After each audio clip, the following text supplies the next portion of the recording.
WhatsApp guys, कैसे हैं आप सभी लोग। Welcome back to my new video. तो आ चुका हूँ मैं मेरे माइनक्राफ्ट में। और यार देखो, मेरी पीवीपी अच्छी नहीं है, मेरी पीवीपी बिल्कुल अच्छी नहीं है, मैं पहले ही बता रहा हूँ।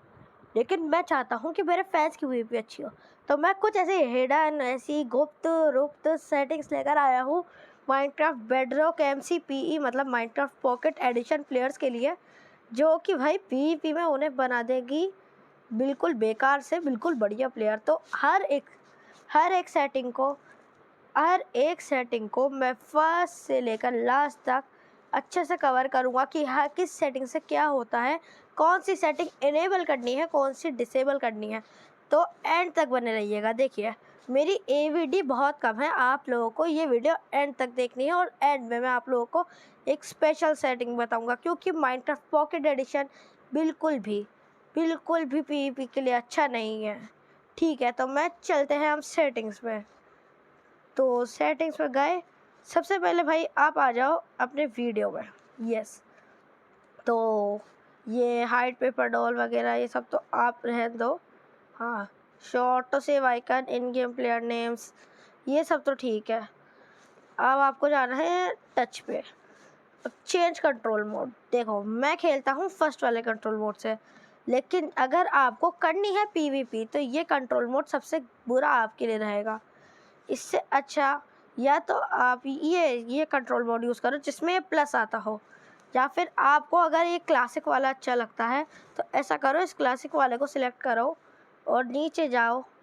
नीचे जाकर आप ऑन कर सकते हो स्प्लिट कंट्रोल्स। यस, जैसे कि मैं चेंज कंट्रोल मोड में जाऊंगा, डी पैड टू इंटरैक्ट पे जाऊंगा और सिलेक्ट कर लूँगा इसे। अब देखो, नीचे जाऊंगा और नीचे जाऊंगा, ये स्प्लिट कंट्रोल्स है। इसका फ़ायदा क्या होगा कि यार देखो, जब पीवीपी करनी है तो आपको मारने होते हैं क्रिटिकल हिट। पीवीपी का सबसे बेस्ट एस्पेक्ट होता है क्रिटिकल हिट, तो वो अगर आपको मारना है उसके लिए आपको ये सर्कल जो है ना, ये बहुत अजीब होता है। या तो आपको चाहिए होता है प्लस वाला आइकन जो जावा में भी होता है, तो या तो आप ये जॉयस्टिक एंड एम क्रॉसहेयर ये सिलेक्ट कर लो, ये आपको ऑटोमेटिकली बीच में प्लस आइकन दे देगा। या फिर आप ये क्लासिक सिलेक्ट करो और आप साथ में स्प्लिट कंट्रोल ऑन कर लो। तो मैं तो यही रिकमेंड करूँगा कि क्लासिक के साथ में स्प्लिट कंट्रोल सॉल्व कर लो, क्योंकि इसमें इतने कंट्रोल्स हैं जो आपको समझ भी नहीं आने वाले। तो इसके सारे हो गए।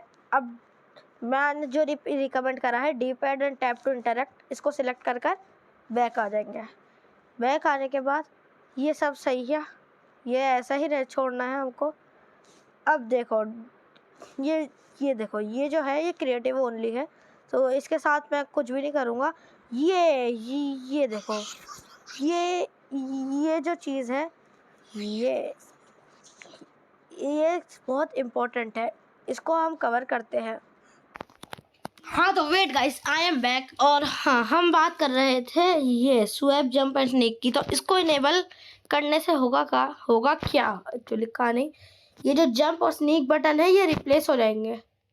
तो ये आपको अपने हिसाब से देखना है कि आपको क्या करना है, बल्कि मैं तो ऐसा हमेशा ऑफ के ही आपको करूँगा रिकमेंड कि इसे ऑफ ही रखना। अब ये लेफ्ट हैंड मोड क्या होता है, आपके जो ये कंट्रोल्स है ये इन्वर्ट हो जाते हैं। जैसे कि आपके ये जो चीज़ है ना, ये पूरा ये लेफ्ट में आ जाता है और आपका जंप राइट में आ जाता है। तो ये आपको अपने हैंड के हिसाब से यूज़ करना है। अगर आप लेफ्टी हो तो इसे ऑन रखना, अगर आप राइटी हो तो इसे ऑफ रखना। तो मैं तो राइटी हूँ तो मैं इसे ऑफ कर देता हूँ। चलो, हो गया। कस्टमाइज कंट्रोल्स पे आ जाते हैं। अब ये थोड़ा सा अच्छा एक्सपेक्ट है, ये मुझे इसके लिए एक वर्ल्ड में जाना पड़ेगा, तो इसको लास्ट में कवर करेंगे, क्योंकि इसके लिए मुझे एक वर्ल्ड बनाना पड़ेगा। तो मेरे पर्सनल जो वाला वर्ल्ड है, मेरा जो क्रिएटिव वर्ल्ड है जिसमें मैं बिल्ड्स बनाता हूँ, उसमें जाकर हम इसे टेस्ट करेंगे। अब आ जाते हैं ये कीबोर्ड और माउस, इसके बता देता हूँ मैं। इसको तो वैसे बताने की ज़रूरत नहीं है, क्योंकि ये क्या है, ये सेम है। अगर आप कीबोर्ड या कंट्रोलर लगा के खेल रहे हो या माउस लगा के खेल रहे हो तो ये सब हम कवर करेंगे एक अलग वीडियो में, वरना ये वाली पूरी वीडियो इसमें ही चल जाएगी। जनरल में क्या है, जनरल में कुछ नहीं है, जनरल तो छोड़ो, वीडियो में आ जाओ। अब आप वीडियो में ये कैमरा पर्सपेक्टिव, ये बहुत इंपॉर्टेंट है। अब फर्स्ट पर्सन में कैमरा पर्सपेक्टिव होता है आपका फेस, आपका अपने फेस से आगे वाला जो पर्सपेक्टिव है वो दिखेगा। थर्ड पर्सन बैक और थर्ड पर्सन फ्रंट क्या होता है? थर्ड पर्सन बैक जिसमें आपको अपने प्लेयर के पीछे से पूरी बॉडी दिखती है, और थर्ड पर्सन फ्रंट मतलब आपको अपने प्लेयर का पूरा फ्रंट पार्ट दिखता है। अब आगे हाइड हैंड कर सकते हो, इससे आपका हैंड हाइड हो जाता है। हाइड पेपर डॉल को तो मैं कहता हूँ ऑफ ही रखना। पेपर डॉल क्या होती है? अब पेपर डॉल जो आपके, मान लो आप गेम खेल रहे हो, है ना, तो आपके साइड में पेपर डॉल बनी हुई आती है जो आपके मूवमेंट डिटेक्ट करती है, तो इसको आप पीवीपी में ऑन कर सकते हैं। इसके आगे स्क्रीन एनिमेशंस, HUD, ये सब तो अलग अलग है। हाँ, FOV, अब ये थोड़ा सा मुश्किल चीज़ है।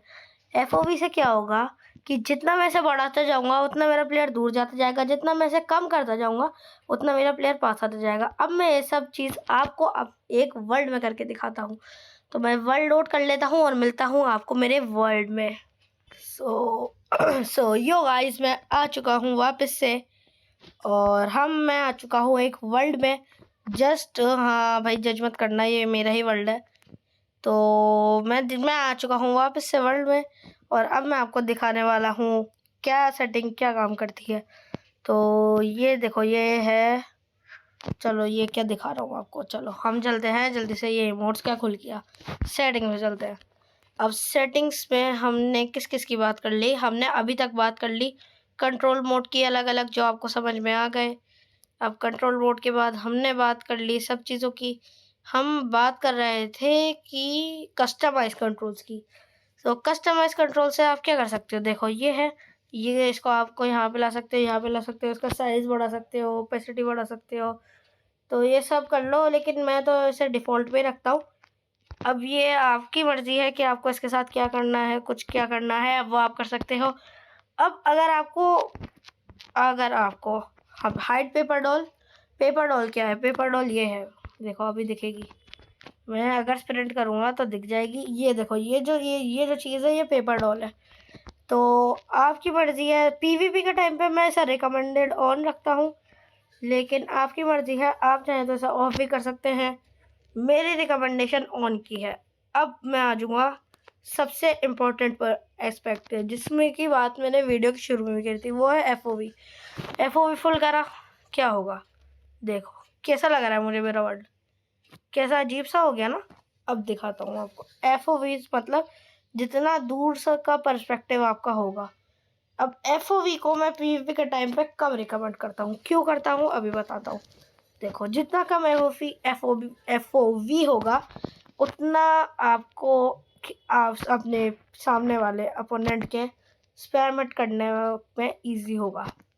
तो क्या करना है, FOV को मुझे कम कर लेना है। 50 नहीं, मैं आपको 30 अराउंड ही रिकमेंड करता हूँ। उसमें तो आप फर्स्ट पर्सन में खेलोगे ऐसे, तो मैं 30 अराउंड ही रिकमेंड करता हूँ। हाँ, बहुत ज़्यादा जूम इन लग रहा है, तो ऐसा भी कर सकते हो कि थोड़ा सा आप इसे कम कर दो।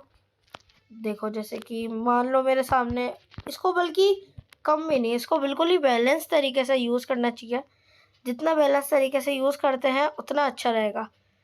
जैसे कि कम करा तो कितना जूम इन जैसा लग रहा है ना। अब रुको, अब मैं दिखाता हूँ इसका बैलेंस कितना अच्छा लगता है। इसका बैलेंस बहुत हेल्प भी कर सकता है आपकी। देखो, अब जल्दी से हम जाते हैं FOV पे। FOV को मैं 50 कर देता हूँ, डिफ़ॉल्ट 50 होता है FOV, है ना। तो अब मैंने 50 करा ना, अब देखो ये कितना सही लग रहा है, कितना परफेक्ट, बढ़िया लग रहा है ना ये। तो बस यही बात है कि आपको FOV कंट्रोल से सिचुएशन से यूज़ करना है, वो आपके लिए अच्छा होगा काफ़ी ज़्यादा। और जितना अच्छा आपका मतलब, लेकिन ये बात है कि आप बोलो कि भैया मेरे कमेंट सेक्शन में आकर कि यार आपने सेटिंग्स इतनी सारी बता दी, मेरी गेम प्ले तो अभी भी इम्प्रूव नहीं हुई। तो यार आपकी गेम प्ले आपकी सेटिंग से ज़्यादा आपकी प्रैक्टिस पे, आपकी PvP पर डिपेंड करती है। तो वो चीज़ें को आप ध्यान में रखना। और आज की वीडियो के लिए इतना ही। अब मिलते हैं नेक्स्ट वीडियो में, और सर्वाइवल सीरीज़ की वीडियो भी जल्दी आने वाली है। तब तक के लिए बाय बाय।